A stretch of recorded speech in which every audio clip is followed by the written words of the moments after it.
Annuity రైతు సోదరులు ఏదైతే ఆ రోజు 34,000 ఎకరాలు ఇచ్చారో దానికి యాన్యుటీ జరీబ్ అయితే సంవత్సరానికి 50,000, నాన్ జరీబ్ అయితే 30,000. అదేవిధంగా ఎవ్రీ ఇయర్ పర్సంటేజ్ పెంచుకునే విధంగా వాళ్ళతో కమిట్మెంట్ అయ్యాం. అది 10 సంవత్సరాల పాటు.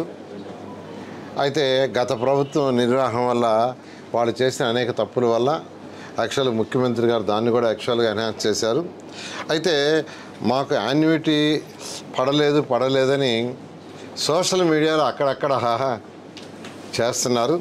దానికి సంబంధించి డేటా ఏంటంటే మొత్తం యాక్చువల్గా ఈ రోజుకి 18,638 మంది 18,638 మంది ఫార్మర్స్ యొక్క అకౌంట్లో 18,638 మంది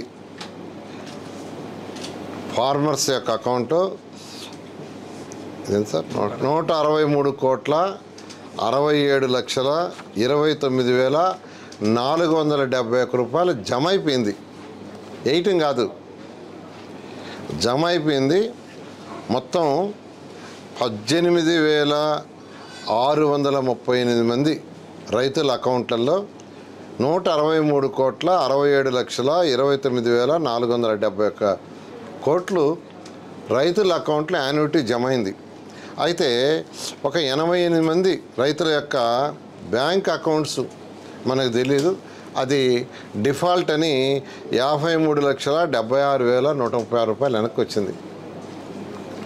అదేవిధంగా సిఎఫ్ఎంఎస్ యొక్క ఈ బ్యాంక్ అకౌంట్ రాంగ్ నెంబర్ అని ఇది ఐఎఫ్ఎస్సి కోడ్ రాంగ్ నెంబర్ అని ఒక 3,594 మందికి వెనక్కి వచ్చింది.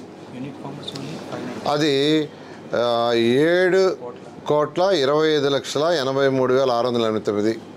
సో ఈ 3,549 ఫార్మర్సు తర్వాత ఈ 88 వాళ్ళది ఎందుకు వచ్చిందో డీటెయిల్గా కనుక్కోమని చెప్పాను. వాళ్ళు సిఆర్డి అధికారులు చేస్తున్నారు. కాబట్టి మెజారిటీ అకౌంట్లో పడిపోయింది. మళ్ళా ఒకసారి చెప్తున్నాను, 18,638 మందికి 163,67,29,471 రూపాయలు వాళ్ళ అకౌంట్లో జమ అయిపోయింది. జమ కాని వాళ్ళు యూనిక్ ఫార్మర్స్ తీసుకుంటే యూనిక్ 85 మంది ఫెయిల్డ్ అట్ బ్యాంక్ అన్నారు. అంటే బ్యాంక్ స్టేజ్లో ఫెయిల్ అయింది. అది ఎందుకనేది వాళ్ళు స్టడీ చేయాలి.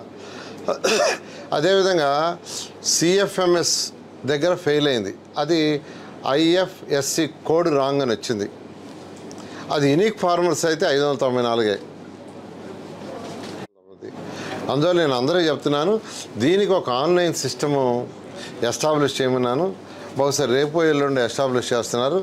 దాంట్లో ఎవరెవరికి వచ్చింది దాంట్లో చూపిస్తుంది. ఎవరెవరికి వేస్తే అది రిజెక్ట్ అయింది, ఎందుకు రిజెక్ట్ అయింది కూడా దాంట్లో పెడతారు. కాబట్టి రైతు సోదరులకు నేను చెప్పేది ఏంటంటే ఎందువల్ల రిజెక్ట్ అయింది అనేది కూడా వీళ్ళు కనుక్కొని మీకు వెబ్సైట్లో పెడతారు. దానికి సంబంధించిన డీటెయిల్స్ మీరు క్లారిఫై చేస్తే అటు బ్యాంకుకి కానీ మీ బ్యాంక్ అకౌంట్ చేంజ్ అయ్యింటే బ్యాంక్ అకౌంట్ మార్చివ్వండి. లేదా ఆ కోడ్ ఏదైతే చెప్పారో ఆ కోడ్ అట్టాడు ఏదైనా తప్పు కానీ మీరు ఎంటర్ చేస్తుంటే అవన్నీ కరెక్ట్ చేస్తే ఈ బ్యాలెన్స్ ఇవ్వాల్సిన యూనిక్ మెంబర్స్ 594 + 88 వాళ్ళకి వేయటం జరుగుతుంది. దీని మీద అబద్ధం ప్రచారాలు చేయొద్దని కొంతమంది నాయకులకు చెప్తున్నాను. కొంతమంది పనిగట్టుకొని ప్రభుత్వానికి చెడ్డ పేరు తేవాలా, అమరావతి రాజధానిలో ఏం జరగటం లేదని చెప్పాలి, ఇక్కడ యాన్యుటీ వేయటం లేదని. ఆఖరాకి ఏదైతే పెన్షన్స్ ఇస్తామనుకున్న రైతు కూలీలు ఎవరైతే ఉండారో ఆ రోజు ఇక్కడ పొలమంతా తీసేసుకుంటే రైతు కూలీలు ఏం చేయాలంటే ఆ రోజు పెన్షన్స్ మొదలుపెట్టాం 2,000 రూపాయలు. తర్వాత ఇప్పుడు 5,000 ఇస్తున్నాం. అయితే వాళ్ళల్లో కొందరు స్కావెంజర్స్ స్వీపర్స్గా అమరావతి సెక్రటరియట్లో జాయిన్ అయ్యారు డిఫరెంట్ డిపార్ట్మెంట్స్లో. ఎందుకంటే ఇక్కడ సెక్రటరియట్లో చెప్పాం వీలైనంతకు ఇక్కడ పనిచేసే వాళ్ళు తీసుకోమని. వాళ్ళకి ఇచ్చేది ఎంత 10,000, 11,000, 12,000. సార్ మాకు 5,000 పెన్షన్ పోతుంది సార్ దీనివల్లని ఈ మధ్య వాళ్ళు నా దగ్గరికి రావడం జరిగింది. వస్తే నేను వెంటనే ముఖ్యమంత్రి గారి దృష్టి తీసుకుపోయా. బిఫోర్ క్యాబినెట్లో అది పెట్టి కూడా అప్రూవ్ చేసాం.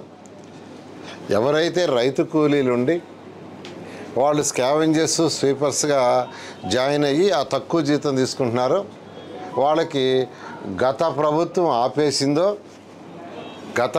ఏదైతే ఆపేసిందో వాళ్ళకు కూడా 5,000 ఇవ్వమని ఇచ్చే విధంగా క్యాబినెట్లో పెట్టడం. క్యాబినెట్ ఈ విధంగా రైతు సోదరులకు కానీ రైతు కూలీలకు కానీ ఏదైతే మాట ఇచ్చామో మాట తప్పకుండా 100కి 100 పాలు చేస్తాం. ఈ యొక్క ప్రతిపక్షం లేదు, ఆ వైసీపీ నాయకులు చెప్పే మాటలు మాట్లాడొద్దు. నిన్నేదో ఒక మా నాయకుడు అన్నాడు, ఏదో చేపల చెరువులు పట్టుకోవాలో చేపలు చేరు. నిజంగా అసలు కామన్ సెన్స్ ఉందండి. మాట్లాడేటప్పుడు 4,000 అపార్ట్మెంట్స్ ఎంతో వేగవంతంగా జరుగుతున్నాయి. 31st అవుతాయి.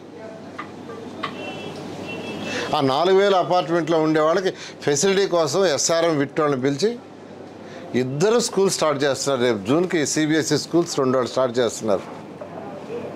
అదేవిధంగా వాళ్ళిద్దరికి మెడికల్ కాలేజీలు ఇచ్చాం, ల్యాండ్. 2 మెడికల్ కాలేజ్ స్టార్ట్ చేస్తున్నారు. రేపు మార్చి లోపల అధికారులు ఇక్కడికి వచ్చే లోపల 2 50-50 బెడెడ్ హాస్పిటల్స్ విత్ ఎమర్జెన్సీ చేయమన్నాం. 2 యాక్సెప్టెడ్. ఇలా అమరావతి రైతుల కోసం మేము ఏదైతే మాట ఇచ్చామో ఈ ఏరియా మొత్తం డెవలప్ అవ్వాలని, వాళ్ళ యొక్క భూములు పెరగాలని ఆ ఉద్దేశంతోనే మా ముఖ్యమంత్రి గారు వర్క్ చేస్తున్నారు. ఏది చేసినా ఆయన దూరదృష్టి ఆలోచిస్తాడు. ఎయిర్పోర్ట్ కానీ, లేదా ఇంటర్నేషనల్ స్పోర్ట్స్ సిటీ కానీ, లేదా స్మార్ట్ ఇండస్ట్రీస్ కానీ లాంగ్ రన్ ఆలోచిస్తాడు. ఏదైతే రైతులకి మేము మాట చెప్పామో 100కి 100 పాలు ఖచ్చితంగా చేస్తాం. ఈ 3 సంవత్సరాలు పూర్తి చేయడం జరుగుతుంది.